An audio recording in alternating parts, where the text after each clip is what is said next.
మీకు ration card ఉందా? మరి ఈకేవైసీ చేయించుకున్నారా? యాహ్! ఆఫ్‌కోర్స్ చేయించేసుకున్నాం అనేవాళ్ళు కొంతమంది. ఇప్పటికి ఇంకా చేయించుకోలేదని ఇంకొంతమంది అనొచ్చు. యెస్. అయితే ఆ మధ్య కాలంలో ఒక న్యూస్ తెగ వైరల్ అయింది. అదేంటంటే ఈకేవైసీ చేయించుకోకపోతే 2026 జనవరి 1 నుంచి రేషన్ కార్డ్ ఉన్నా కూడా బియ్యం పొయ్యరంట అంటూ ఒక వార్త వైరల్ అయింది. యెస్.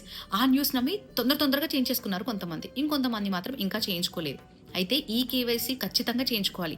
రేషన్ కార్డ్‌లో ఉన్న ప్రతి మెంబర్ కూడా ఈ కేవైసీ చేయించుకోవడం అనేది మ్యాండేటరీ అంటోంది సర్కార్. అసలు ఈ కేవైసీ ఎందుకు చేయించుకోవాలి? చేయించుకోకపోతే ఏమవుతుంది?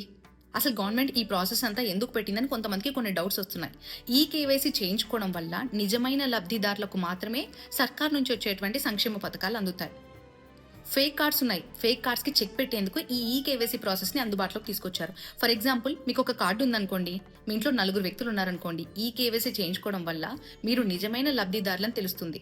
ఫేక్ కార్డ్స్ ఏవైతే ఉన్నాయో వాళ్ళు రాలేరు, చేయలేరు. ఈ ప్రాసెస్ ద్వారా ఫేక్ కార్డ్స్‌కి చెక్ పెట్టొచ్చు. అందుకే గవర్నమెంట్ ఈ డెసిషన్ తీసుకుంది. ఈ ఈకేవైసీ చేయించుకున్న వాళ్ళు ఖచ్చితంగా బయోమెట్రిక్ కూడా ఇవ్వండి. లేకపోతే ఫ్యూచర్‌లో మీకు ఇబ్బందులు రావచ్చు. అయితే ఇప్పటికీ చేయించుకోని వాళ్ళు ఎవరైతే ఉన్నారో వాళ్ళు మాత్రం ఖచ్చితంగా ఈకేవైసీ ప్రాసెస్‌ని కంప్లీట్ చేయండి. అండ్ వీలైనంత మందికి ఇంకా ఎవరైతే ఈకేవైసీ చేయించుకోలేదో వాళ్ళకి ఈ రీల్ షేర్ చేయడం మాత్రం మర్చిపోవద్దు.